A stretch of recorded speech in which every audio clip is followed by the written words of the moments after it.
랜에 대해서 설명을 드리겠습니다. 랜이라는 것은 로컬 에리어 네트워크의 약자로서 네트워크 매체를 이용해서 사무실, 학교 등의 건물과 같은 가까운 지역을 한데 묶는 컴퓨터 네트워크를 뜻합니다.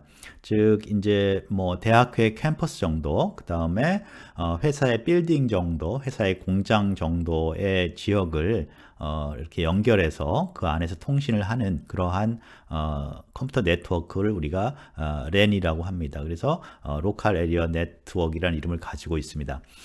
그래서 우리가 처음으로 이제 네트워크의 기본을 배우고 실제 이제 사용되는 그러한 전산망 네트워크의 첫 번째로 랜을 배우는 이유가 사실 이 랜이 상업적으로 우리가 이런 전산망, 컴퓨터 네트워크, 정보통신망이 굉장히 많이 사용한, 대중적으로 많이 사용된 그런 첫 번째 네트워크이기 때문입니다. 물론 이제 랜이 지역 네트워크 아직도 사용되고 있습니다. 그래서 사용되고 있지만 이제 과거에는 이 자체가 랜 자체가 이제 컴퓨터의 발전, 정확하게 말하면 유닉스 기반의 서버와 그 PC, 윈도우스 기반의 PC의 발전에 큰 역할을 했고요.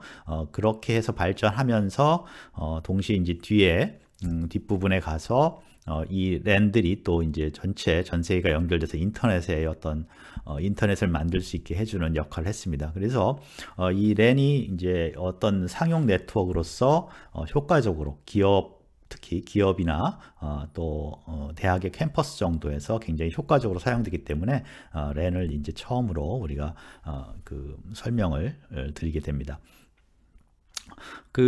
랜을 이제 기본적인 특징을 좀 말씀을 드리겠는데요. 그래서 이 랜을 생각할 때는 이제 학생들은 우리 학교에 한 캠퍼스 안에 깔려 있는 네트워크라고 생각하시면 됩니다. 우리 학교 내에 이제 캠퍼스 안에 어떤 네트워크가 깔려 있는데 그 네트워크가 랜이다 그렇게 보시면 됩니다. 그래서 그 랜의 기본적인 특징을 보면은요. 단일 기관의 소유, 사설망이다. 그래서 랜은 예를 들어서 우리가 이제 네트워크 여러 가지 종류가 있는데 그 중에서는 예를 들어서 국가에서 운영하는 네트워크도 있을 수 있고요.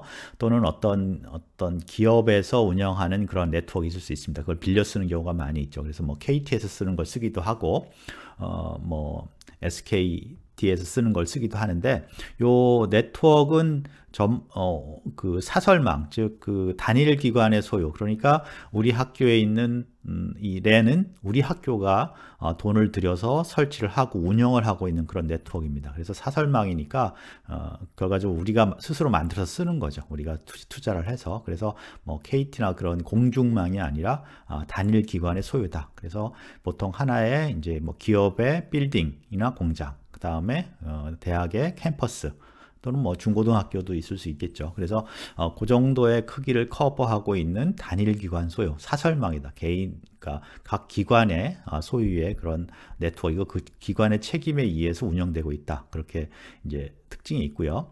그 다음에 이제 수키로 범위 내에서 한정되어 있을 것. 방금 말씀드린 것처럼 그런 지역적인 어떤 제약이 있습니다. 그런 범위가 제약이 있어서 그 안에 이제 한정되어서 설치가 되고 운영이 됩니다.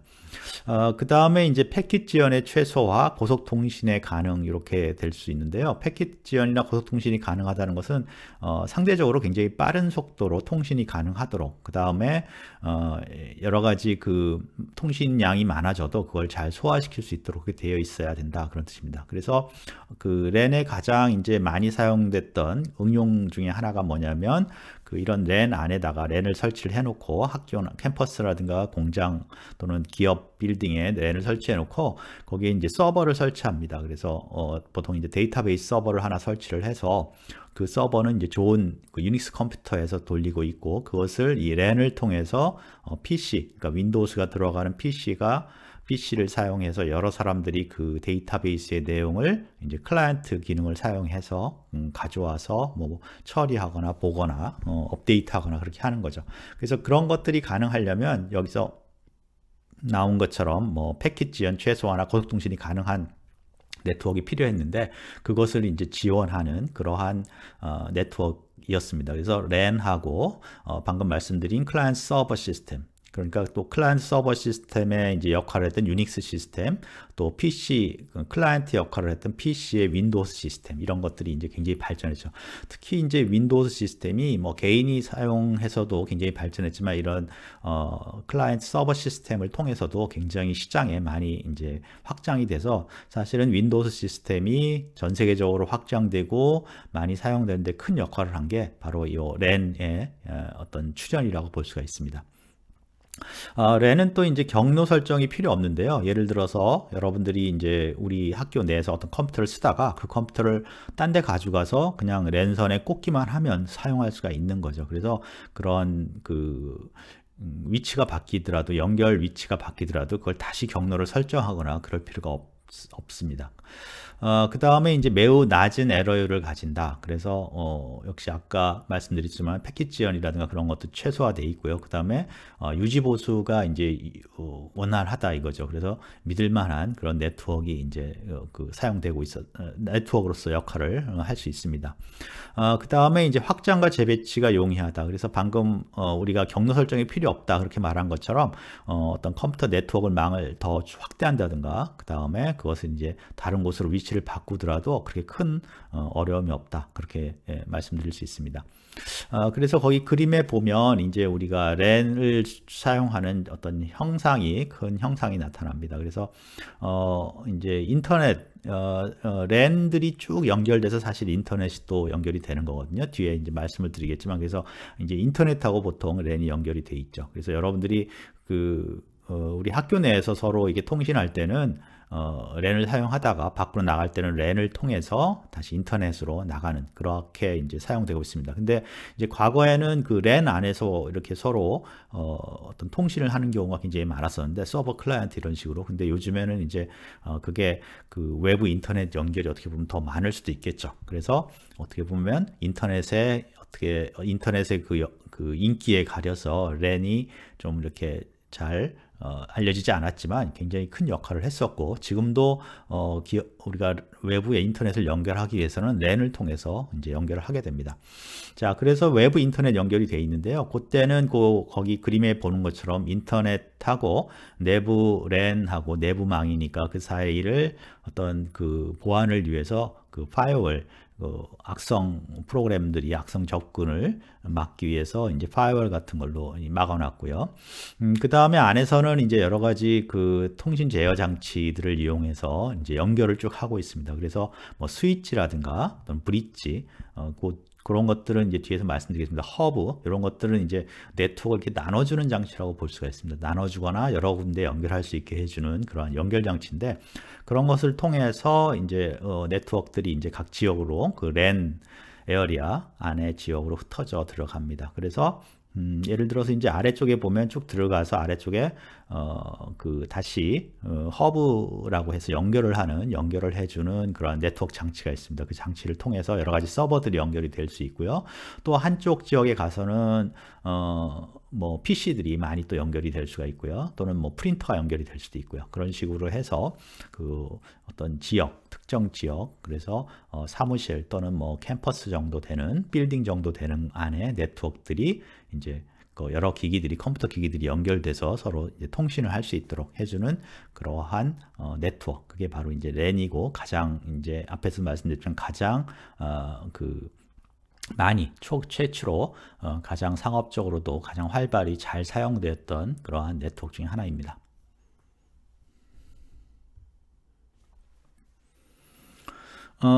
앞에서 이제 랜에 대해서, 랜의 구조를 간단하게 말씀을 드렸는데, 랜의 그 일반적인 구조가 이제 그림에 나타나 있습니다. 그래서 랜의 일반적인 환경은 그 백본이 이제 지나가고 있습니다. 그래서 우리가 버스 구조라고 해서 앞에 그 네트워크망, 전산망의 구조를 배웠는데 그 구조라고 보시면 됩니다. 그래서 랜이 깔려 있는 지역에 백본이 이렇게 쭉 지나가게 있습니다. 그래서 우리도 이제 캠퍼스 내에 빌딩들이 있으면 빌딩 안에 이 백본이 쭉 지나가고 있는 거죠. 그러면 그 백본으로부터 이제 선을 따서 뭐 트랜시버라는 그 연결하는 부품을 통해서 선을 딴 다음에 그게 그 이제 지역에 뭐 예를 들어 연구실이라든지 사무실 안에 허브에 연결이 되죠. 그러면 그 허브에서 다시 뭐 서버라든가 PC라든가 뭐 프린터라든가 그 외에 네트워크에 연결돼야 되는 기기들이 연결되어 있습니다.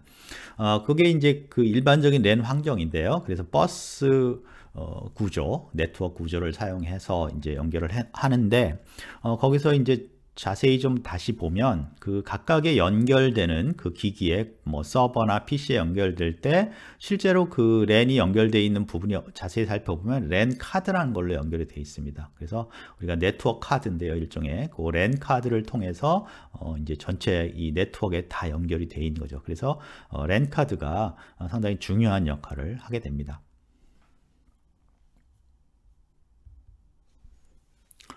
자, 랜 카드에 대해서 이제 알아보겠는데요. 랜 카드는 그 정확한 이름은 네트워크 인터페이스 카드입니다. 그래서 인터페이스 카드란 건 뭐냐면 우리가 이제 그 컴퓨터를 처음에 우리가 정의를 내릴 때 어떻게 정의를 내렸냐면 컴퓨터라는 것은 첫 번째 역할은 계산을 하는 역할이다.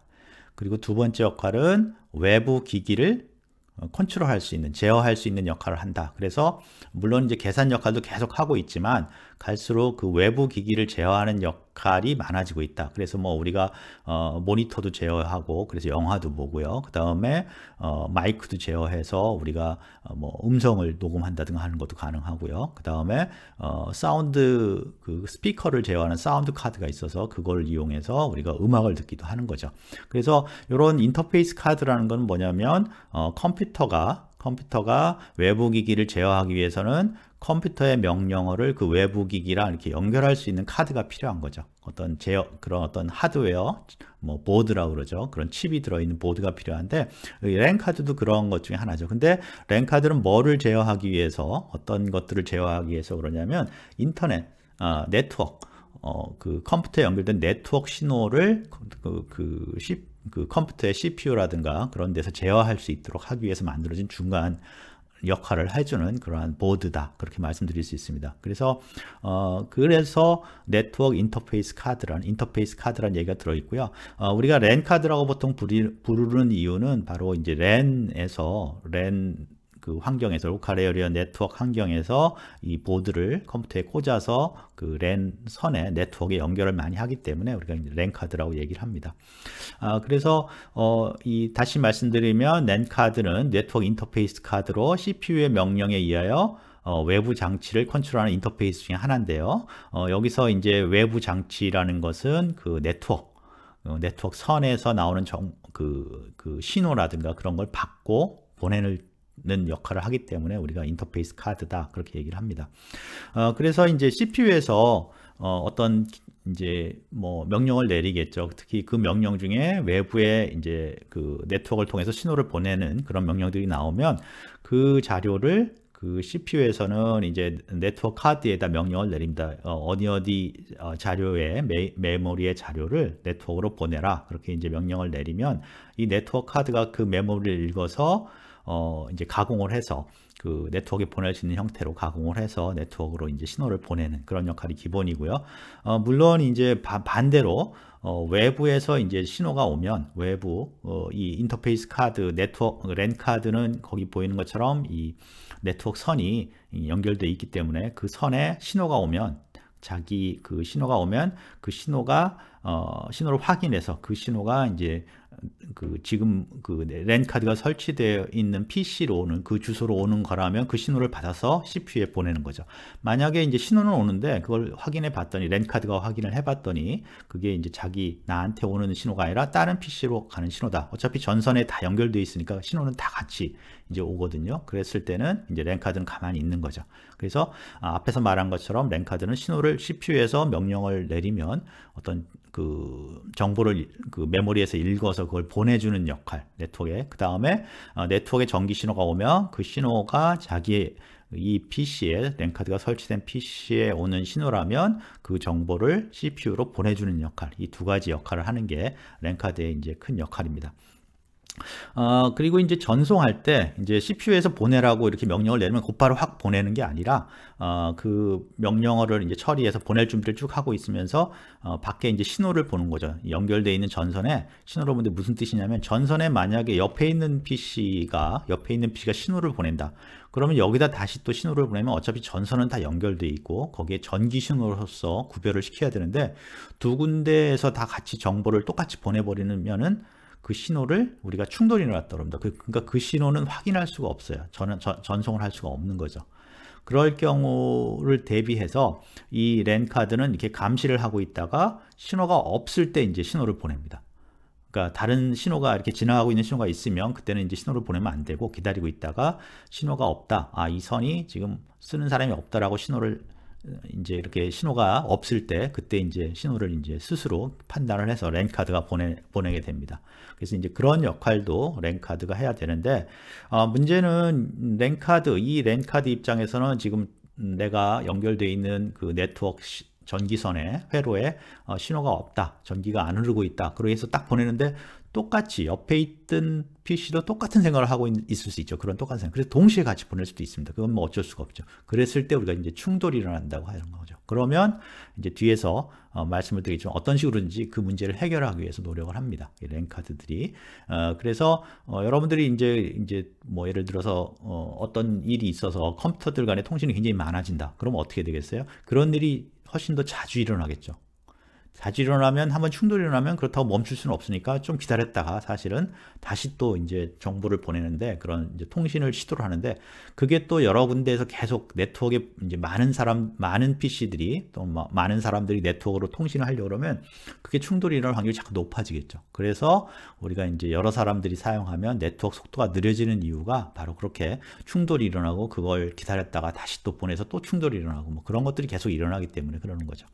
그래서 그런 랜 카드가 바로 이런 기본적인 역할, 밖에서 신호가 CPU에서 어떤 명령을 내리면 네트워크를 통해서 보내라 그러면 이제 랜 카드가 그 자료를 받아서 자료를 읽어서 그걸 준비를 해서 네트워크를 이렇게 감시를 하고 있다가 네트워크에 사용되지 않을 때 그때 이제 신호를 보내는 역할. 그 다음에 반대로 네트워크에 어떤 신호가 왔을 때 그 신호를 확인해서 그게 내 PC에 나한테 온 신호면 그거를 받아서 CPU에 전달하는 역할, 이런 역할을 하게 됩니다. 그러다 보니까 이 네트워크 카드는 그냥 단순하게 그런 뭐 신호만 주고받는 게 아니라 이제 예를 들어서 컴퓨터의 CPU에서 속도가 굉장히 빠를 거 아닙니까? 근데 네트워크에서 그 네트워크를 통해서 신호를 보내는 속도는 그렇게 빠르지 않으니까 그런 걸 조정하기 위한 뭐 일종의 간단한 CPU. 그 다음에 자료도 준비가 됐다 해서 그대로 보낼 수 있는 게 아니라 네트워크 상태를 또 확인해야 될 필요가 있기 때문에 그런 메모리, 그런 것들을 다 갖고 있는 일종의 그런 보드를 하나 갖고 있습니다. 그래서 그런 것들을 갖고 있는 게 바로 랜 카드, 그리고 랜 카드의 역할이다, 이렇게 볼 수가 있습니다.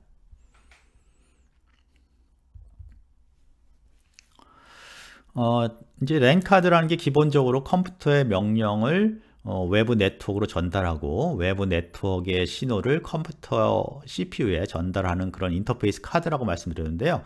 그 외에도 랜 카드가 또 중요한 역할을 하는 게 있습니다. 그게 바로 이제 맥 주소라는 건데요. 이제 무슨 뜻이냐면 우리가 그 네트워크상의 어떤 컴퓨터를 구별하는데 우리가 뭐 IP 주소라는 걸 사실 사용합니다. IP 주소를 사용하는데 실제로 우리가 그 그 네트워크상에서 컴퓨터랑 통신할 때는 컴퓨터에 피지컬한 고유로 주어져 있는 주소가 있습니다. 그걸 맥 주소라고 그러는데 이 맥 주소는 전 세계에 있는 모든 컴퓨터가 다릅니다. 그럼 그 맥 주소는 누가 어디에서 갖고 있느냐? 바로 랜 카드에 있습니다. 랜 카드에 고유의 어떤 하드웨어를 만들 때, 랜 카드를 만들 때 부여되어 있는 주소가 있습니다. 그래서 그게 맥 주소라고 그러고요. 요거는 이제 뭐 우리가 보통 알고 있는 IP 주소, 인터넷 프로토콜 주소 체계랑은 다르게 컴퓨터에 이제 만들 때부터 고정돼 있고 그 다음에 그게 이제 뭐 변하거나 그러지 않는 거죠. 그 하드웨어적으로 만들어져 있기 때문에. 그래서 요거는 이제 전 세계에서 컨트롤해서 그 맥 주소는 서로 다르게, 모든 랜 카드가 맥 주소가 다르게 그렇게 되어 있습니다. 그러니까 결과적으로 우리가 컴퓨터를 구별할 수 있는 거는 랜 카드에 있는 맥 주소를 가지고 구별을 하는 거죠. 그 다음에는 이제 뒤에 있는 것들은 그냥 소프트웨어에 저장한 IP 주소 같은 건 저장해서 언제든지 바꿀 수도 있고 그런 거죠. 그런데 이 맥 주소는 전 세계적으로 컨트롤해서 모든 그 랜 카드들은 서로 다른 맥 주소를 갖고 있도록 그렇게 되어 있습니다. 그래서 거기 나와 있는 것처럼 랜 카드는 카드마다 전 세계 랜 카드가 구별되는 고유의 일련 번호가 있다. 고유의 일련 번호를 그러니까 하드웨어적으로 거기다 처음 만들 때부터 심어 놓았다. 그게 이제 맥 주소고요.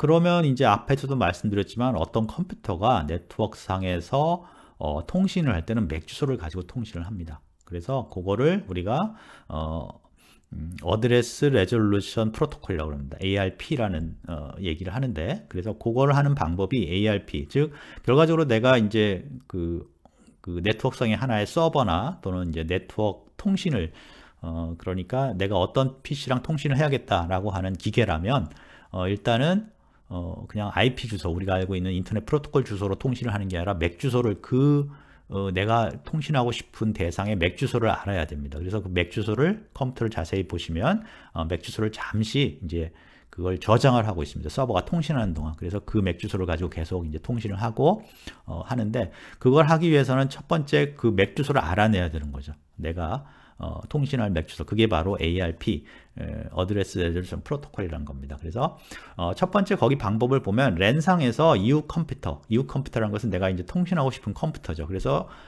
통신할 때 맥 주소를 사용해서 통신을 결과적으로 하기 때문에 일단 내가 이제 IP 주소를 알고 있습니다. 몇 번 세 개의 어떤 체계로 되어 있는 인터넷에서 어떤 컴퓨터를 구별할 수 있는 IP 주소를 알고 있는데, 그 주소를 가지고 통신하는 게 아니라 그 주소를 가진 컴퓨터의 맥 주소를 알아야 되는 거죠. 그래서 이제 IP 주소를 알고 있어서 이를 가지고 있는 맥 주소를 보내라는 신호를 내가 이제 통신 대상으로 되고 있는 네트워크상의 브로드캐스트, 그러니까 방송을 해버립니다. 모든 그 연결된 컴퓨터들이 들을 수 있도록 방송을 쭉 해버리는 거죠.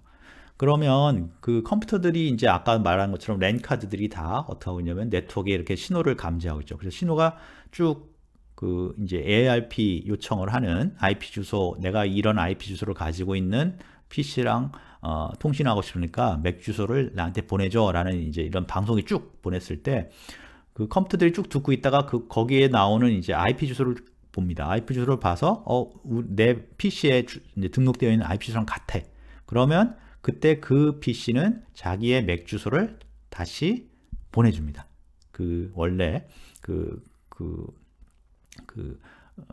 맥 주소를 요청했던 PC한테. 그러면 그 맥 주소를 받은 그 PC는 원래 이제 정보를 보내려고 했던 컴퓨터는 그 맥 주소를 받은 다음에 그것을 잠시 좀 메모리에 저장하고 나서 그 맥 주소를 이용해서 이제 통신을 시작하는 거죠. 그래서 그렇게 처음에 IP 주소만 알고 있고 맥 주소를 모를 때 맥 주소를 알아내는 그러한 방법이 ARP고, 그 맥 주소가 바로 그 랜 카드에 저장되어 있다. 랜 카드에 하드웨어적으로 저장되어 있다. 그렇게 이제 이해를 하셔야 됩니다.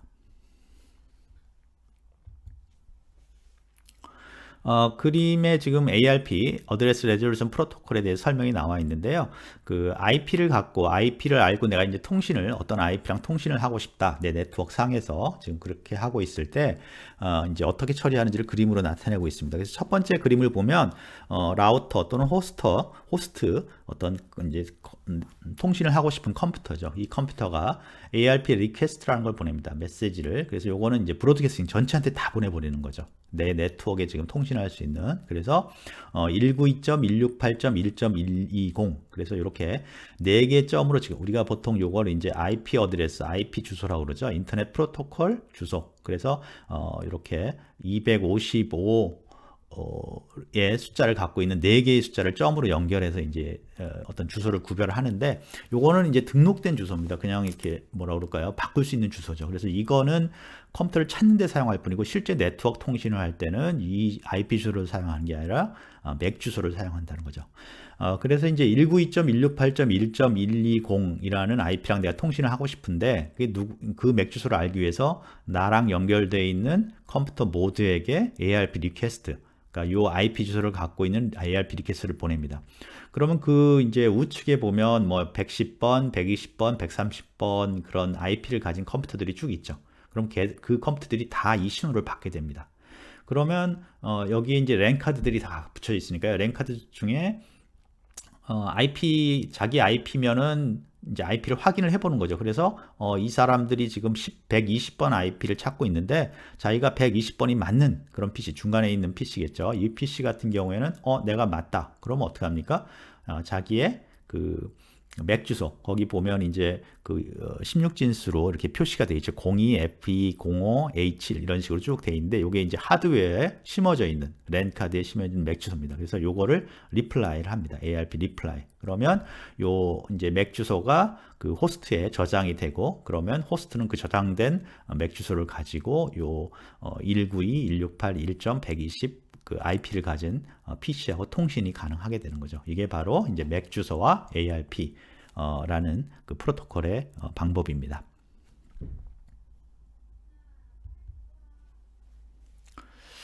다음에 이제 앞에서 우리가 그 네트워크 구성 요소 중에 허브라는 게 있었습니다. 허브라는 게 있어서 그 허브에서 선들이 쭉 나와서 그 PC라든가 또는 서버라든가 또는 뭐 그 프린터라든가 그런 네트워크에 랜에 연결하는 그러한 것들이 보였는데요. 이 허브라는 것은 뭐 특별한 기능이 있는 건 아니고요. 선을 나눠준다 그렇게만 볼 수가 있습니다. 그러니까 연결을 여러 군데 해주는 거죠. 그래서 버스 네트워크에서도 배웠죠. 그 백본이 있고 백본에서 트랜시버를 이용해서 선을 하나 딴 다음에 그걸 허브에 연결하고 허브에서 쭉 나눠서 그 뭐 PC나 서버에 연결했다. 그래서 그 허브서부터는 성형 네트워크이다. 그렇게 얘기를 했었죠. 그래서 이제 그런 역할을 하는 거고요. 그래서 그 허브는 컴퓨터를 구조적으로 쉽게 연결하도록 하는 다중 연결기다. 그래서 일반적으로 우리가 보고 있는 우리 이제 연구실 등에 있는 허브는 비지능형 허브입니다. 그래서 단순히 트랜시버와 리피터 역할을 한다. 그래서 이제 전달을 해주거나 조금 더 신호를 중복해서 다시 만들어주는 그런 역할을 해주는 거죠. 그리고 이제 지능형 허브라는 것도 있습니다. 일종의 뭐 스위치 역할을 좀 해주는 건데, 그 어떤 포트에 어떤 IP가 있는지를 알고 있어서 그 컴퓨터가 살아있는지 죽어있는지 그런 상태 같은 것을 이제 체크를 할 수 있는 거고요. 그 다음에 스위치 기능을 가능한 허브도 있다. 스위치라는 것은 이제 뒤에서 말씀드리겠지만 그 하나의 포트당 IP를 알고 있습니다. 그래서 어떤 신호가 오면 그 필요한 포트에 그 IP에 정해져 있는 IP 쪽으로만 신호를 보내주는 거죠. 그러니까 일종의 교환기 역할을 하는 거죠. 그래서 그런 역할을, 그러니까 구별이 사실 허브 스위치 구별이 없어지는 거죠.